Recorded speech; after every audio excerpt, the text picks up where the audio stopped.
नमस्कार, स्वागत है आपका personal finance bulletin money time में। मैं हूं आपके साथ मीनू शर्मा। इस बुलेटिन में आपको मिलती है आपकी जेब और जिंदगी पर असर डालने वाली पर्सनल फाइनेंस, बिजनेस, कॉर्पोरेट और पॉलिसी से जुड़ी हर छोटी बड़ी खबर, वो भी विस्तार से। चलिए फटाफट शुरू करते हैं खबरों का सिलसिला। पेटीएम पेमेंट बैंक के बाद आरबीआई ने अब आईआईएफएल फाइनेंस पर बड़ी कार्रवाई की है। आरबीआई ने आईआईएफएल फाइनेंस लिमिटेड पर गोल्ड लोन देने पर तत्काल प्रभाव से रोक लगा दी है। सोना गिरवी रखकर कर्ज देने के मामले में कुछ चिंताएं सामने आने के बाद आरबीआई ने ये कदम उठाया है।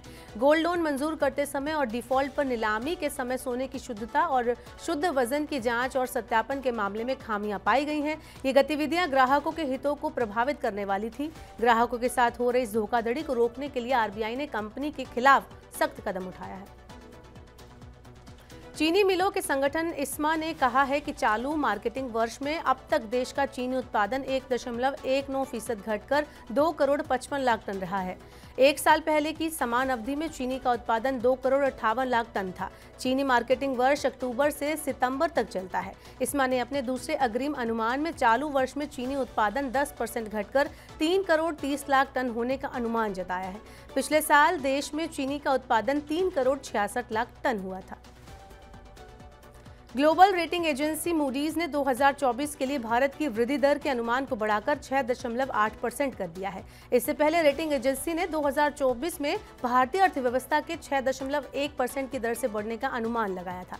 साल 2023 में भारत के आर्थिक आंकड़े उम्मीद से कहीं बेहतर रहे हैं, जिसकी वजह से मूडीज ने वृद्धि दर का अनुमान बढ़ाया है।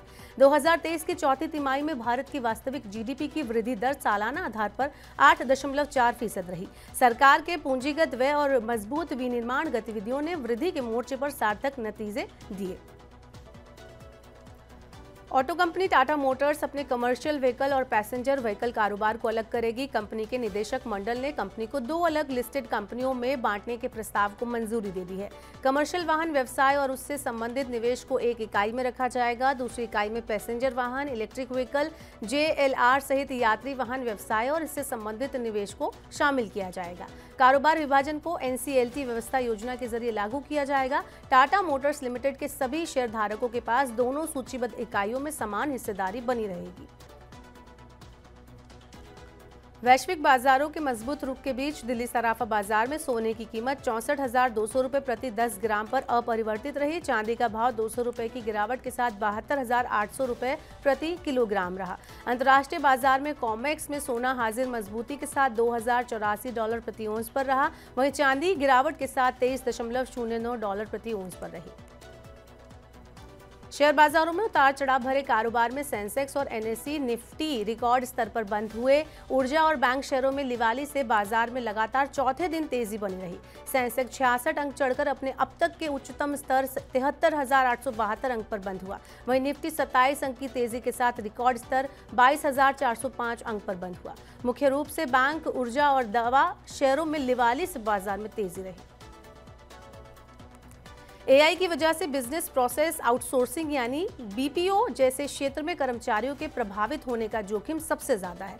नेस्कॉम ने कहा है कि भारतीय प्रौद्योगिकी उद्योग का मुख्य आधार सॉफ्टवेयर सेवा उद्योग है और वहां कर्मचारियों को ज्यादा चिंता करने की जरूरत नहीं है। बीपीओ में बहुत जल्द एआई इंजन द्वारा बदलने का जोखिम है। नौकरियों पर एआई के प्रभाव को लेकर चिंताएं बढ़ गई हैं। जो पेशेवर अपने काम के तहत एआई का उपयोग नहीं करेंगे, उन्हें एआई का उपयोग करने वालों द्वारा प्रतिस्थापित किए जाने का जोखिम है।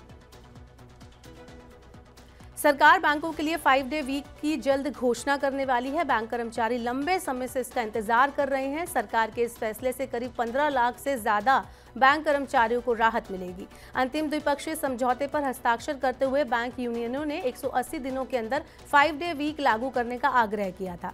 सरकार ने इस प्रस्ताव को समर्थन दिया है और अब केवल घोषणा करने के लिए उपयुक्त समय का इंतजार किया जा रहा है। और अब लग रहा है कि वो समय आ गया है जब सरकार आम चुनाव के लिए आदर्श आचार संहिता लागू होने से पहले इसकी घोषणा कर सकती है।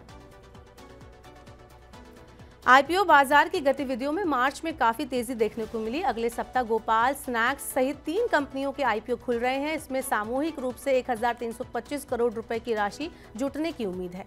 सप्ताह के दौरान 2 और कंपनियां आरके स्वामी और जेजी केमिकल्स के भी आईपीओ आएंगे। मार्च के महीने में बेंगलुरु के luxury furniture brand Stanley lifestyles और क्रिस्टल इंटीग्रेटेड सर्विसेज का भी निर्गम आने की उम्मीद है। मजबूत आर्थिक परिस्थितियों और हाल में सूचीबद्ध हुए शेयरों से मिले बेहतर रिटर्न की वजह से आईपीओ गतिविधियों में तेजी देखने को मिल सकती है। तो ये थी मनी टाइम में आज की बड़ी खबरें। वक्त हो गया आपसे विदा लेने का। अब आपसे होगी कल मुलाकात। पर्सनल फाइनेंस से जुड़ी खबरों को पढ़ने, सुनने, उनसे जुड़े खास कार्यक्रमों को देखने के लिए मनी 9 के सुपर ऐप को आप जरूर डाउनलोड कर लें। साथ ही आज का हमारा मनी टाइम आपको कैसा लगा, नीचे कमेंट बॉक्स में हमें अपना फीडबैक जरूर दें। फिलहाल के लिए इस बुलेटिन में इतना ही। बने रहिए मनी 9 के साथ। नमस्कार, शुभ रात्रि।